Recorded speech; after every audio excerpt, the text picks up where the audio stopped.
zaburi ryosha 46. Kuna Zaburi ya 46 nzuri. Ku murongo wa mbere gushika ku wa gatatu. Mstari wa kwanza hadi 3. Zaburi 46 ku murongo wa mbere gushika kuri 3. Zaburi 46 1 hadi 3. Ivuga ngo Imana niyo buhungiro bwacu n'inkomezi zacu numufasha atabura guseruka magorwa. Nico gituma tutazotinya na hisi yo hinduka na imisozi yo shingurwa ikaja mu idamba by'ikiyaga na amazi yavyo yobomborana agasuriranya na imisozi yetigitishwa no kwitera hejuru kwayo. Imana yabwe icubahiro. Amen. Usiogope. Ntutinye. Usiogope. Ntutinye. Bwana yu pamoja nawe. Uhora ari kumwe nawe. Alianza na wewe. Yatanguranye nawe. Na atamaliza na wewe. Kandi agiye kurangiza nawe. Anasema nimekuchora katika vitanga vya mikono yangu. Avuga ati ngo nagucafye mu biganza byanje. Anasema wewe ni mboni ya jicho lake. Avuga yuko ati uri mboni y'ijisho ryanje. Ishura kuba atari we, ishura kuba ari je ko wanse kuvuga amen. Labda sio wewe ni mimi kwa maana ngo jewe ngo ndi mboni yo mu jisho jiwe. Inasema kwamba mimi ni mboni ya jicho lake. Nimba utavyemera bimbigiriwe muri cyane. Kama ukubali basi ambia mwenzako ngo mboni y'ijisho y'uhoraho. Ati wewe ni mboni ya jicho la Mungu. Amen. Hallelujah. Amen. Ndibuka inkuru y'umupapa umwe yitwa Dawidi. Nakumbuka habari ya baba mmoja anaitwa Daudi. Dawidi ari umwami. Daudi ni mfalme.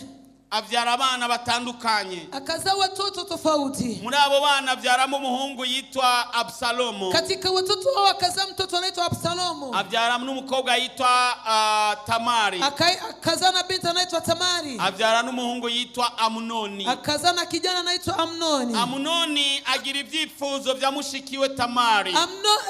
Amnoni akapatwa na tamaa ya kupenda dada yake Tamari. Tamari ngo yari umukobwa w'umunyakaranga. Tamari alikuwa binti mzuri murembo. Umukobwa mwiza. Alikuwa murembo. Ibaze kugezaho musaza we bavukana. Siwaze mpaka kakake ambao wanazaliwa tumbo moja. Basangiye se mugabo ntibari basangiye mama. Walikuwa wanachangia baba wachangie mama. Aramwifuza. Akamtamani. Ariyumvira ingene yo muronka. Akawaza gisi atakavyompata. Acabibwira mwene se wabo. Akambia ndugu yake. Umwana wa se wabo. Mtoto wa babake mdogo ama mkubwa. Wa se wabo mukuru. Kwa babake mkubwa.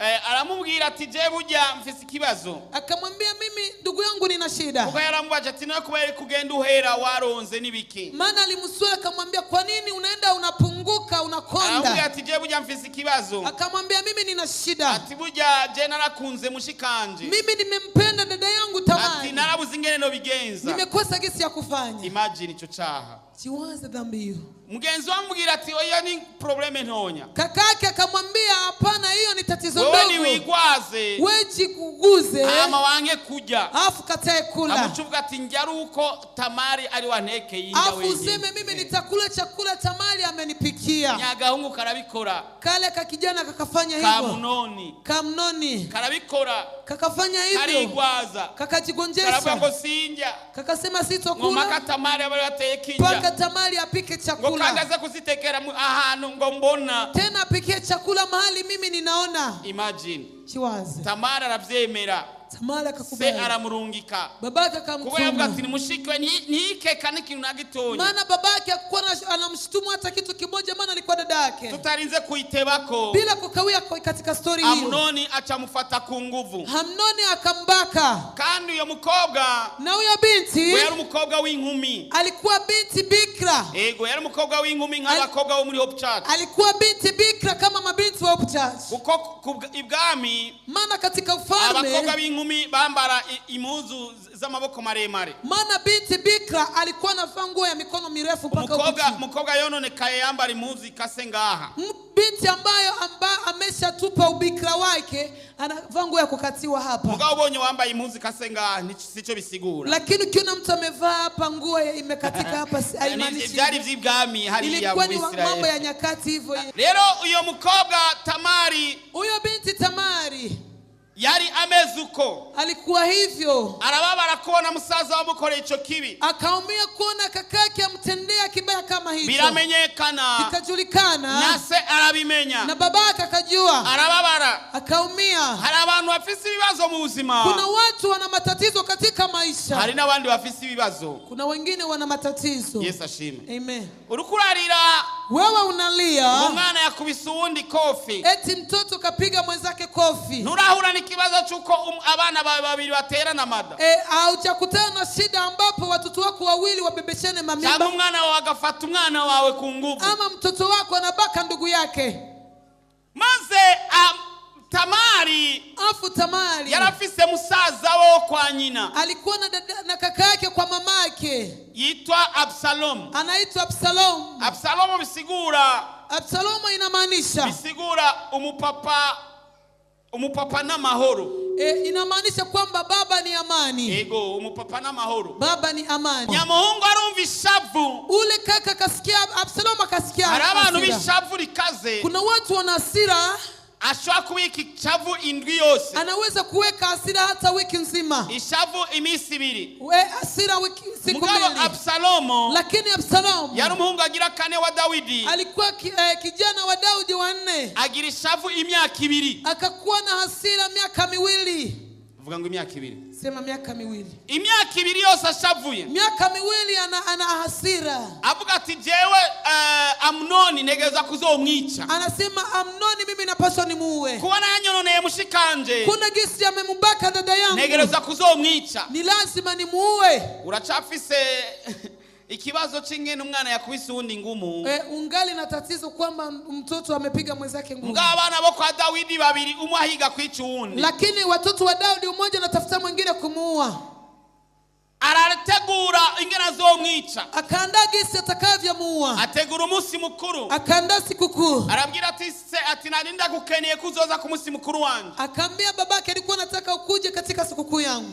Se aravuga ati oya ntibikunda. Babake akamwambia iwezekana, ati cyange ndungikira bene wacu bose, ama nitumie wa ndugu zangu wote. Bacha baraza bose, wakakuja wote. Absalomo achategura imisore yiwe, akaandaa vijana wake wote, achababwira ati mukabona Amnoni aborewe, akamwambia hivi, mkiona Amnoni akilewa, muchemo muchumita mumwice, mumuingize ndani kisu mumuue. Ababorerwa bari ngaha poleni sana, wale wakunywa pombe wakuwapa pole sana. Babanu wa Absalomo, wale watu wa Absalomo bacha barachumita Amnoni, wakamuua Amnoni. Amnoni abaragiye, Amnoni akawa amefariki. Inkuru ishikiye Dawidi, habari ilipofikia mfalme Daudi, arababara kurusha, akaumia kuliko. Yari yarumvise, yari yarabonye, yarabaye ibiye bibabaje. Maana alikuwa alisikia na kaona, aliishi wakati mgumu. Mgoni yari bwabe mu bihe by'uko umwana we yicundi, lakini alikuwa bado hajaishi katika nyakati mtoto wake katika tumbo lake. Abonye umwana wiwe yafashe uwundi ku nguvu, akaona mtoto wake amembaka mwenzake mtoto wake. None arishundi, sasa mwingine anaua mwingine wake. Absalomu achahungira muri Syria. Absalomu akakimbilia Syria, amara imyaka, akamaliza miaka. Ikindi gihe achayisabase, wakati mwingine akamwomba babake, arasabase imbabazi ngo asubire iwabo, akamwomba babake msamaha ili arudi katika ufalme. Absalomu karagahungu kabi. Absalomu ilikuwa ni mtoto mbaya. Na muntu numwe ndumva yise umwana wiwe izina rya Absalomu. Hakuna mtu nimeshasikia mtu anaita mtoto wake Absalomu. Karagahungu kabi. Kalikuwa ni kagasoka baya. Kumbe gahungutse, wakati kanatoka katika makimbizi, kaje kugira ngo kicese, kamekuja ili kamuue babake. Absalomu se aramugirira imbabazi, babake kamurehemu, aramuhamagara amuzana mu gihugu, akamuita akamleta katika nchi. Mugabo ntiyamushikiza Yerusalemu, lakini akamfikisha Yerusalemu, amushikana hijya gatonya, akamfikishia mali kidogo sana. Haezi misi, palipoisha siku, Absalomu achafata imyaka, Absalomu akakamata miaka. Karagahungu kameze nabi, kalikuwa kagasoka baya. Sikumbuki, agenda kunzira ija ibwami kwa se, anaenda kwenye njia ambayo inaenda katika ufalme kwa babake. Umuntu wese agiye ibwami gusaba ijambo, kila mtu akienda kuomba neno katika ufalme, akacamubaza ati ukeneye iki hari ibwami, anamwambia una msolo unataka nini? Umuntu akacavuga ati urumva haruwa nto hayitongo, unasikia alikula mtu alinibeba pesa, ngiye gusaba umwami ko yongirira neza, kwa naomba mfalme anisaidie. Nyagahungu agaca kazunza umutwe, kale kagasoka na ati murabona aya makosa yose y'umwami, munaona makosa yote ya mfalme. Muyabi yangira umucamanza je nkazaza bacira urubanza, mimi angekuwa mtu wa kukata mashauri, ibintu byari kuba biroreranye, vitu vingekuwa salama. Yesu ashimwe. Amen. Ukozumva umuntu atangiye gukritika umuvyeyi, ukisikia mtu anaanza kukritika mzazi wake, wimwe canke w'umubiri, wa kiroho ama wa mwili, menya ko agomba kumwica mu muhemu canke mu mubiri. jua kama anataka kumuua katika kiroho ama mwili. Menya ko umuntu atari mwiza, kumbuka ujue kwamba mtu si mzuri. atangura gucoza se, akaanza kukritikia baba yake Daudi, mpaka wakati akapata wanamkubali, achagira popularity baramukunda baraba benshi, akafanya popularity wakampenda ni wengi. haragera igihe asabase, Ikafika wakati akamuomba babake, abira sati mfasha, akamwambia babake nisaidie, ati nari nazwi Imana ni nunkura mu buhungiro, niliambia Mungu kinitoa katika makimbizi nzogutangira ikimazi, nitakutolea dhabihu. sasa undeke nje i Heburoni, Uniache niende Hebroni nje gutangira Imana ikimazi, nenda nikamtolea Mungu dhabihu. se yibaza ngo numuntu, Baba yake akawaza kwamba ni neema tu, yibaza ngo numuntu, akawaza kwamba ni mtu mwanadamu, yibaza ngo numwana wiwe, akawaza ni mwanaye kumbe kipekee, na gashetani kazima babana, kumbe ni shetani ya mtoto ambaye anaishi ukibaza pamoja. ngo numugore, Unawaza ni mke, ukibaza ngo numugabo, unawaza ni mme, ukibaza ngo numwana, unawaza ni mtoto, ukibaza ngo numuvyeyi, unawaza ni mzazi, kumbe na gashetani, kumbe ni shetani, ni kage na shetani, gashetani kazi, kumbe ni shetani ya kike, ariko Imana igiye kugutabara. lakini Bwana kwenda kukusaidia. Haleluya. Amen. Isi irimo abantu bameze ukuntu, Dunia ina watu wabaya, ariko Imana iri kumwe natwe, lakini Mungu yuko pamoja nasi. ijambo visi uno munsi ni ryarindi nyene, Neno ninalo leo ni lile lile. ivyo biguhanze, Hayo ambaye anapambana na rema wewe, nacu uzoba, wewe farijika, utakuwa kitu. rema nacu uzoba, Farijika, utakuwa kitu. uhora ari mu ruhande rwawe, Bwana yuko pamoja na kandi wewe, yamara amaje kukurwanira. na ameshaamua kukupigania. Absalomo Absalom se aramwemerera, babake akamkubalia. yibaza ngo ni umuntu, Daudi akaweza kwamba ni mtu. Absalomo aramwemerera yibaza ngo ni umwana, Daudi akamkubalia Absalom, anawaza kwamba ni mtoto, kumbe ni shetani mbisi, kumbe ni shetani mtupu, mbisi, shetani mbichi. mbisi kabisa. Agenda Heburoni, Akaenda Hebroni, achategura abantu, akaandaa watu, arababwira ngo nimumve inzamba, akawaambia hivi, mkisikia parapanda muce mukoma induru muvuga ati Absalomo arabaye umwami, mpige parapanda, mpige kelele, mseme Absalom anakuwa mfalme, kandi se ariwe mwami, tena babake na ni mfalme. ibaze Chiwaze kwera abantu nabo bantu bameze kuntu, kwa sababu watu wako gisi tu, barazi ko ta mwami abaho atasutseko mafuta, wanajua kwamba hakuna mfalme ataishi kuwa mfalme na wakati hajapakwa mafuta. ubwami navyo amakudeta vyari bihari, Katika ufalme hakuna makudeta alikuwepo, ariko bazabona umwungu w'umwami arabivuze, lakini wakaona mtoto anavisema, ntibajana kubimubwira umwami, hawakumwambia hata mfalme. Absalomo acazana abantu baravuza inzamba, Absalom akaleta watu wakapiga parapanda, ubwo nyene abantu ati Absalomo arabaye umwami, watu hapo Absalom anakuwa mfalme. umwami aravyumva, Mfalme akasikia hayo, arabwira abantu biwe ati duhunge ne handi nadusanga ngaha aratwica, akaambia tukimbie, akaambia watu wake tukimbie, akitukuta hapa atatumaliza. Absalomo ariruka nawe abakurikira Yerusalemu, Absalom akamfuata babake, anamfuata Yerusalemu kugira ngo abanze yice se, ili auwe kwanza babake mzazi, se yamuvyaye, babake aliyemtosha tumboni. Yesu ashimwe. Amen.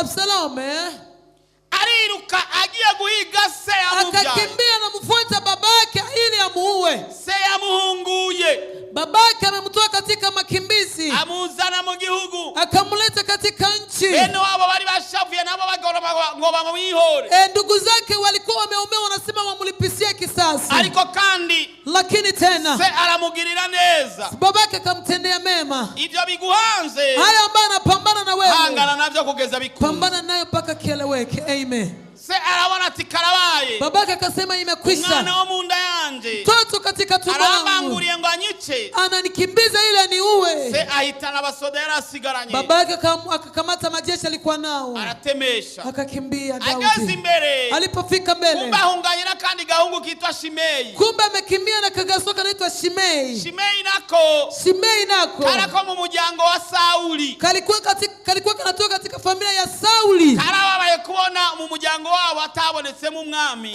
Kaliumia kuona gisi katika familia yake hakuonekana mfalme. urabona ko abasubirira umwami bategeza kuva mu nda y'ubwami, Wale ambao watarudilia mfalme wanapaswa kutoka katika tumbo la mfalme, ariko Imana ntiyahisemo mu bana ba Sauli, lakini Mungu akuamua katika kizazi cha Sauli, mugabo atoranya Dawidi, lakini akamchagua Daudi kwa mfalme. abo kwa Sauli barababara, Wale wa kwa Sauli wakaumia bariko barahunga, wakati wanakimbia. Dawidi ariko ahungira kuri uyu musozi agenda duga, Daudi anakimbia katika mlima huyu, anapanda naye. hagati hari umwonga, Katikati palikuwa bonde, hirya rero Shimeyi nawe ari hirya, pembeni napo Shimei iko kule. acagenda tuka Dawidi ingenda akaenda na mtukana Daudi kisa anatembea. ase unakoma Aturakomye. wewe ubose umwana wakwikuriyeho hivi si mtoto wako na kutoka kwenye madaraka. Beho ndio bakwica Kwanza wangelikuwa nachumaze wewe huna thamani, wewe ni bure tu. agenda na mutuka, akaenda na mtukana Daudi abasoda yarasigaranye majeshi alibaki nao, baravuga ati ijya mva yimbwa iri kwiragutukani yahega mwami. Wakamwambia mfalme, ule mbwa ambaye anakutukana ni nani? Reka dusimbe tumukure ku mutwe, acha turuke pale tumkate kichwa. Daudi aravuga ati, Daudi akasema hivi, nimba ari Imana yamurekoye kunuka nao, kama ni Mungu amemwachilia initukane nao, reka bandanya nduka. Amen. Eti acha ni bantu b'Imana reka bagutuke, watu wa Mungu acha watu reka atakukuye kurukoba, mbona kuondoa ngozi? Reka bavuga ibyo bagomba, acha waseme yale wanataka, reka bashira no kuri internet, acha wakuteta kwenye marezo sociale, akwita imbwa, akuite mbwa, akwita nyabu, akuite pusi, akwite maraya, akuite kahaba, akwite mwicanyi, akuite muwaji, nacho bitwaye haijalishi. Rema farijika kutokuwa kitu, bora alikuwa anategura gutabarwa kwawe, Bwana kwawe, anaandaa usaidizi wako. Kesho yawe ni nziza kuliko kesho yako ni nzuri kuliko leo. Amen. Bageze hija, walipofika ngambo, Absalomu asaba impanuro abandi, akaomba ushauri wengine. aravuga ati mubona nokora ikire ku bwami bwanjye. Akasema mimi mnaona nifanye nini katika ufalme wangu? Bamubwira ati kugira ngo werekane ko waciye kabisa naso mutagihuza. Wakamwambia ili uoneshe kwamba wewe na babako muelewani, genda usambanye banyo kwanyu, wende ukazini na mama yako mdogo, abagore baso wake wa baba yako. Daudi yarafise abagore umenga ni nkabane gutyo. Daudi alikuwa kama na wake kama wane hivyo. Isero ya kera jaravyemera. Agano la kale lilikuwa linakubaliana hivyo. Yangi rucarongora benshi ngurumba ngunanje ngurunaraza. Pasukuma tawa wanawake wengi na mimi. Yarafise n'inchoreke 10. Alikuwa na vijakazi 10. Izo nchoreke 10 hao vijakazi 10 yari yazisize ibwami, alikuwa liwatia kwenye ufalme. Avuga ati abantu ngao ntabariko barahirwa, hawa hawatatafutwa, reka je munge, acha mimi nikimbie. Absalomu achahamagara abantu, akaita watu baza kurorera, wacha kuangalia ingena binjije kubasambanya, kisi anawaingiza kwenye nyumba ili awatendee tendo la zina, bamukase wale wake wa babake, banyinabo wa mamake mdogo. Murumva ko kamara amazi, munasikia hiyo tatizo ama iyo ngora nifise bujya n'intonya, hiyo tatizo unayo ni ndogo. Niganza mugenza aterigiye kwawe ni tikisa mwenzako, mwambie hiyo ni yako ni ndogo. Mubaza turahura n'ikibazo kingana nk'iki, mwambie muulize ushakutana na tatizo kama hiyo. Umwana w'umugabo wawe, mtoto wa mume wako akosa kamara amazi, hiyo si ni dharau, si shida. Mwene wabo n'abana bawe, ndugu yako ya watoto wako akosa kamara amazi, hiyo si ni tatizo, si ibara kumutemere, si ni dharau hiyo. Abariko baraca mu bibazo poleni sana, watu wanapitia matatizo pole sana, nivyo bigiye kurengana, na hivyo vinakwenda kupita, na hilo linakwenda kupita, nivyo bigiye kurengana, na haya yanakwenda kupita. Daudi iyari, Daudi mahali alipo, aravuga ati none gamana nakosheje iki? Akasema Bwana, nimekukosea nini Bwana? Mwana nivyariye, toto wa tumbo langu alikuwa araminga kunyica, ananikimbiza ili aniue.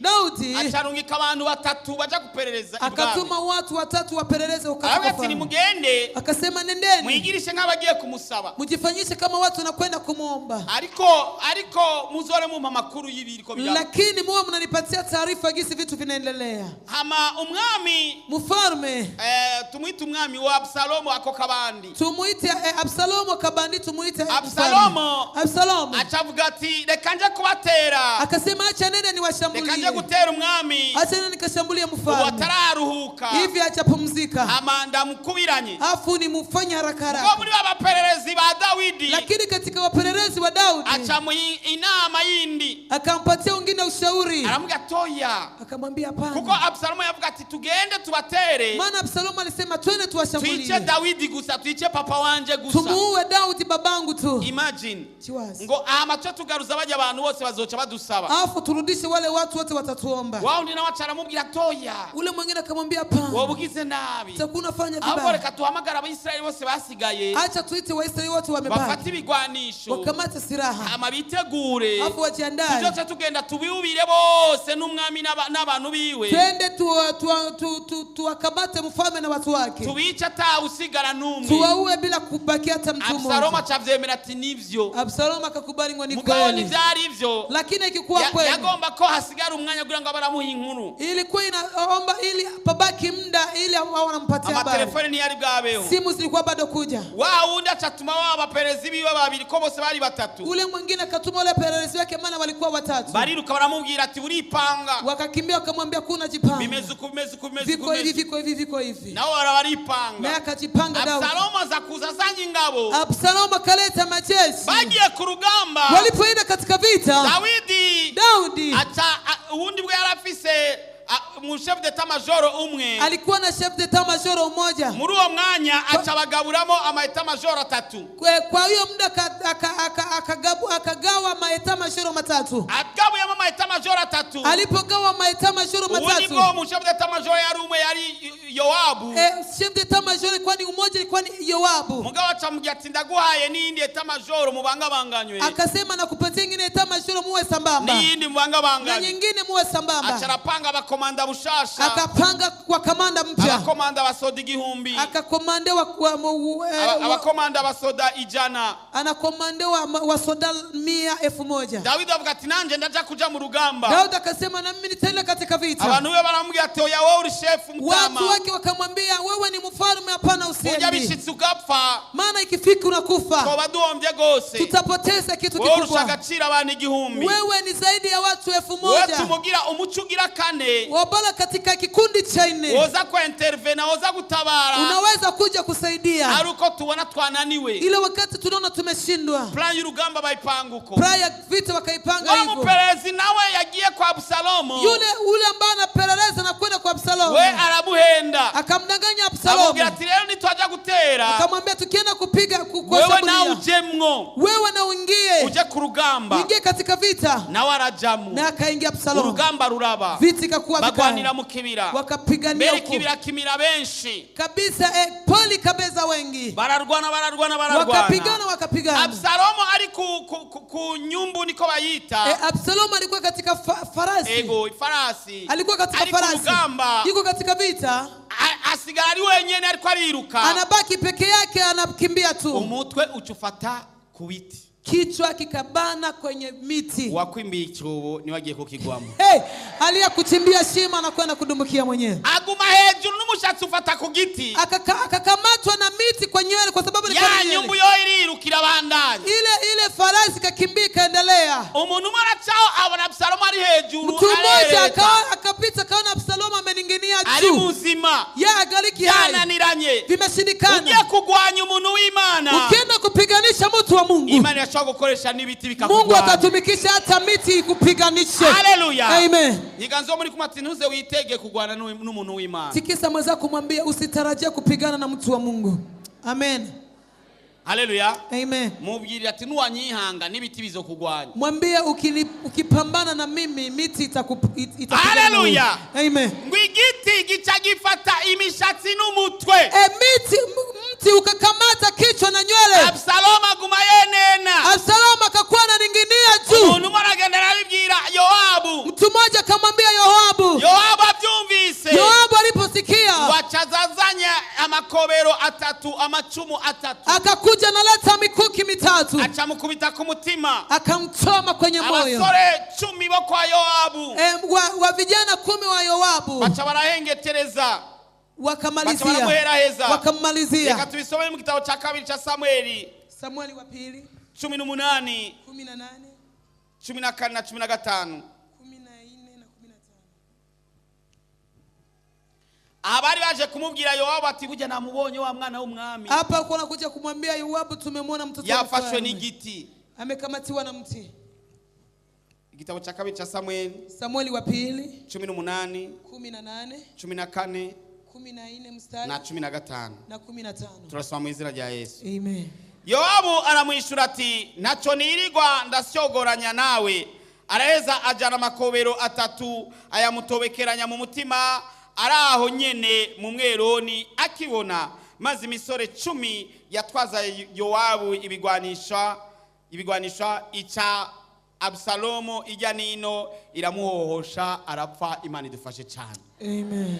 Haleluya. Amen. Wewe uzogumuhagaze ku rutonde rw'Imana. Wewe baki kwenye msingi wa Mungu. Haruko Imana igiye kukurwanira. Kuna gisi Mungu anakwenda kupigania. Haruko Imana igiye guca ahantu utaziga. Kuna gisi Mungu anakwenda kupitia mahali tunatarajia. Haruko Imana igiye gukoresha ibyo utaziga. Kuna vile Mungu anakwenda kutumikisha. Haruko Imana igiye gukoresha ibitahora byicana. Kuna gisi Mungu anakwenda kutumikisha vitu vikwa vinawana. Abaguhaguruka Imana igiye kuhagurukira. Wale kusimamia Mungu anakwenda kuwasimamia. Abakugwanije Imana igiye kubarwanya. Wale kupiganisha Mungu anakwenda kupigana nao. Intambara kandi ntabwo ari yawe kandi. Tena vita hii si ya kwako, ni kwambie. Imana irayishize mu biganza byayo. Mungu ameitia mikononi mwake. Nigiye kugwana mu rugamba. Amen. Ndio anakwenda kupigana katika vita. Nigiye kugwana mu kibanza cyawe. Mungu anakwenda kupigana nafasi yako. Haleluya. Amen. Dawidi yararize. Daudi alilia. Aririra umuhungu wiwe. Analilia Absalomu mtoto wake. Aravuga ati iyaba ari je nari kupfa. Ningalikuwa basi mimi nife. Akumwana wanje apfa. Kuliko mwanangu akufe. Imana yarabibona ko Dawidi atari gushobora kwihikira umwana. Mungu alimuona Daudi kwamba hata uwa mtoto wake. Abakurwanije. Wale wakupiganisha. Arabubona ko kabisa kutobarwanya. Kuna wale unaona kabisa huwezi kushindana nao. Imana nishobora kubireka. Lakini Mungu hawezi kuacha.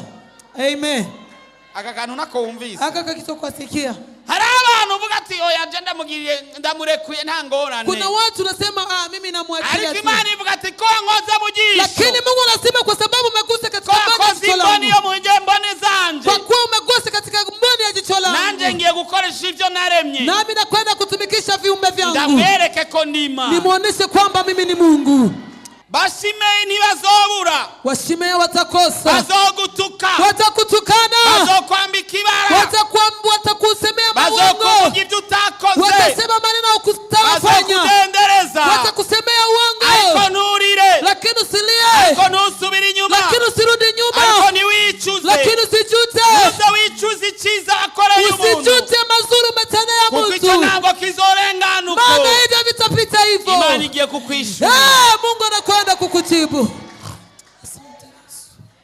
Imana igiye kukwishurira. Mungu anakwenda kukulipia. Imana igiye kukwishurira. Huyu Mungu anakwenda kukulipia. Reka bagutwara ivyo abitwara. Acha wakupeleka hivyo wamebeba. Reka badendekeranye ivyo badendekeranye. Acha wafunge vile ambavyo wamefunga. Reka bibe uko byabaye. Acha vile kama gisi vimetokea.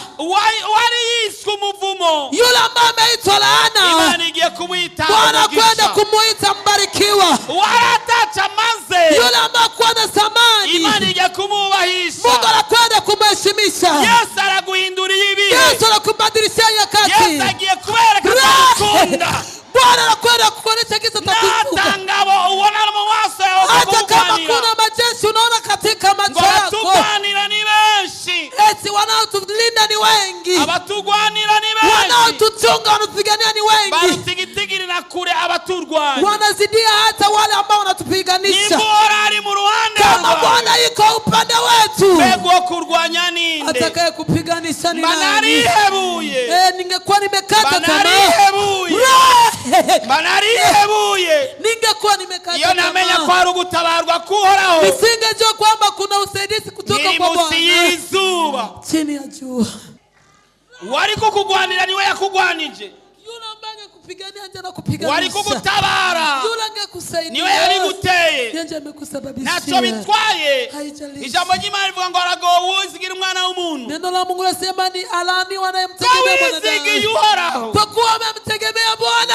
Aravuza ati sizoguta. Na anasema sitakuacha. Na avuza ati sizoguta. Na anasema sitakutupa. Kandi sizoguhemukira. Na sitakupungukia. Ngo nkuko nabanye na Mose. Kisi nilikuwa na ngo niko nzobana nawe. Haleluya. Haleluya. Haleluya. Yesu ashimwe. Ibibazo nibaza ko bizozanwa n'abakure. Usiweze kwamba vitaletwa na watu. Dawidi ibibazo byazanywe nabo mu nda yiwe. Daudi tatizo zimeletwa na watoto watu. Dawidi ibibazo byahereye mu nzu yiwe. Daudi tatizo lake zimetokea. Ibyo ariko bikorega mu nzu abari hirya ntabwo babimenya. Yale wanafanyikia katika nyumba wale walikuwa ngamba. Abantu bakubona utwenga ntibazi ikibazo ufise. Watu wanaona unacheka lakini hawajui shida. Ariko Imana irazi ikibazo ufise.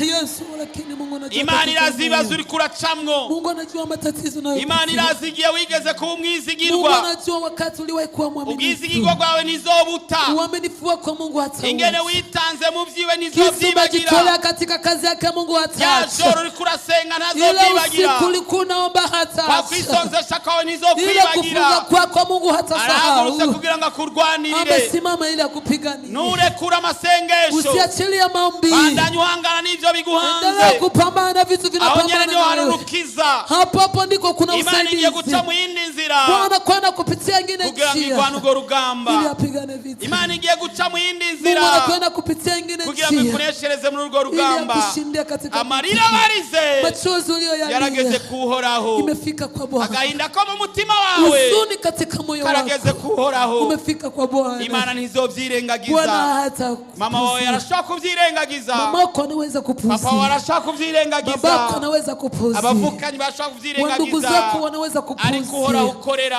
lakini Bwana ariko uhoraho unayemtumikia wabaye umwizigirwa imbere yiwe Mungu ambao umekuwa mwaminifu mbele Never. zake, hapana, ntibizokunda ko avyirengagiza havitakubali Mungu avipuzie. nimba umubosi ahemba Kama bosi analipa, mbega imana igira neza je, yo Mungu niyohemba anayetenda mema atalipa? nimba bosi aba Kama umwizigirwa bosi ni mwaminifu, mbega imana yo ntizoba Mungu umwizigirwa yeye atakuwa mwaminifu. reka gucika intege rero Acha kukata. rema ntacu uzova Farijika utakuwa kitu. Asante Yesu.